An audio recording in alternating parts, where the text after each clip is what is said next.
Matapos ang balita tungkol sa budget ng Health Department, humingi naman tayo ng inputs mula kay Representative Ana York Bondo ng Pampanga kaugnay ng breastfeeding bill. Magandang tanghali po, magandang hapon po, Congresswoman Bondo. Magandang tanghali din, Princess, at sa lahat ng nanonood. Okay po. Matanong lang po namin, ano in essence po ang nakapaloob sa an act promoting a comprehensive program on breastfeeding practices and regulating the trade, marketing, and promotions of certain foods for infants and children?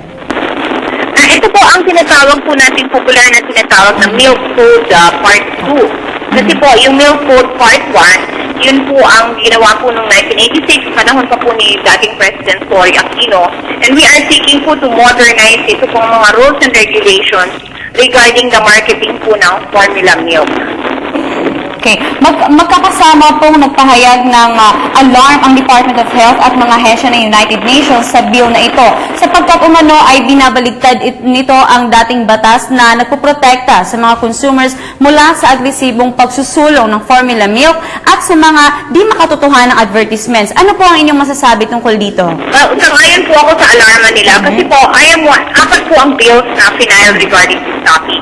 Isa po kami dun sa mga nag-file. Actually, nag-file in the 13th and 14th Congress. Nung 15th, mababatas na lang sana, hinarang po ng mga senador sa Senado. Ito third reading na lang. Ngayon, nag-file po ako uli nung 15th Congress. Ito pong present Congress na ito. Unfortunately po, dun sa pagsasama-sama po ng apat na bill, mauntihong congressmen ang nakapag-maniobra, sabihin na po natin, na imbes na po maging progresibo at pasulong po itong batas namin, biglang naging paurong po at pabalik.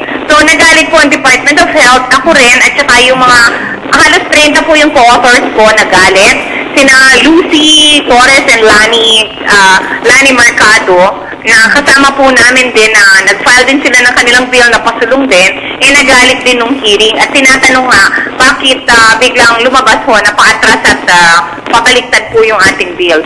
So, nung nalaman po na hindi po maganda itong bill na ito, nagkaroon po ng malaking diskusyon at sabihin na po natin hindi pa pagkakasundo o away sa Kongreso. Ano po? Doon po sa kabilang banda, yung mga congressmen po na gusto pong isulong, pagandahin po yung dating Milk Code 1, kaya Milk Code 2 at versus po yung mga kabilang kampo po, na sabihin na po natin na pinapanigan po ang mga interest po ng mga kumpanya po na galing pa po sa ibang bansa na nagtitinda po ng formula milk. So matindi po yung bakbakan sa Congress kahapon. Okay, Congresswoman, nasaan na po yung panukalang batas na ito ngayon na consolidated version ng ilang bills na inakda ninyo at ng iba pang mambabatas? Well, right now po, talagang hindi po papasa yung consolidated version. Pinapalitan po namin para po maging progresibo at pasulong po ang ating mga batas. Ang Kongreso po hindi nandito para iurong po yung mga batas na papagbaliktad. Ano po? We are here to improve, hindi po to destroy. Hello, Congresswoman? Yes, ma'am. Opo. Okay, sa pangkalahatan po, ang perception po ng mga tumututol sa bill ay ang pagbibigay sa mga commercial na multinational companies na magiging bahagi ng pagsusulong ng breastfeeding sa bansa. Kasama na po yung pag-aalis ng restrictions sa milk donations sa panahon ng kalamidad. Paano po ninyo iniisip na mabago ang ganitong pananaw? Well, talagang mali yan. Marami nagtatanong bakit nga ba hindi dapat magbigay ng ng formula milk during national catastrophe? Saan tanong ko sa iyo, bakit ba sila nagdo-donate? Dahil gusto nilang tumulong?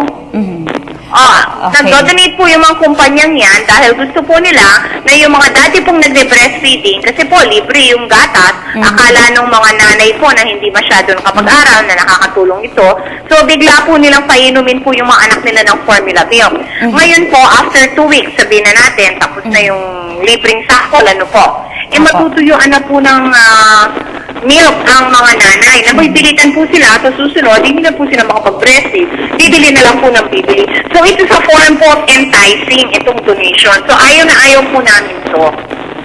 Kay Congresswoman, maiba naman po tayo, no? Isa po kayong manggagamot. Ano po ang take ninyo sa tumataas na bilang ng dengue cases sa bansa? Well, talaga po nga, dengue sa seasonal disease, lalo na sa yung rainy season, alam po natin lahat na dengue is coming from mosquito bites, ano po. At saka ito pong mosquito ay galing po o lamok, ito po ay lumalaki po sa mga lugar na may tinatawag po natin stagnant water o tubig po na napabayaan lang po. Kung minsan nasa bahay nyo, sa mga tires, very common yon. Sa mga mga tubig po na hindi natin napapansin, kahit konti lang ho, pwede ho mag-breeding siya ng mga lamok, pwede ho kayong kagatin at magkaroon ng dengue. Okay, ano naman po ang inyong maaaring magawa sa Kamara at bilang isang doktor na rin para ma-mitigate kundi man mapababa ang kaso ng dengue sa bansa? Talaga pong awareness and cleanliness talaga ang dengue. And talaga pong, number one, awareness, Pag meron pong bata o matanda na may fever na mataas, ano ba fever, Pag kinuha po natin ang temperatura, ito ay 38.5 and above.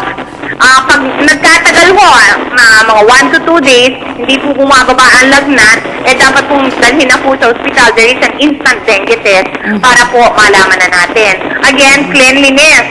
Hindi lang pwede yung sarili mong bahay ang malinis. Kailangan yung mga kapitbahay mo at kabarangay mo, kasi kahit malinis ang bahay mo, nag-spray ka doon, lilipat lang po yung labog sa kabila.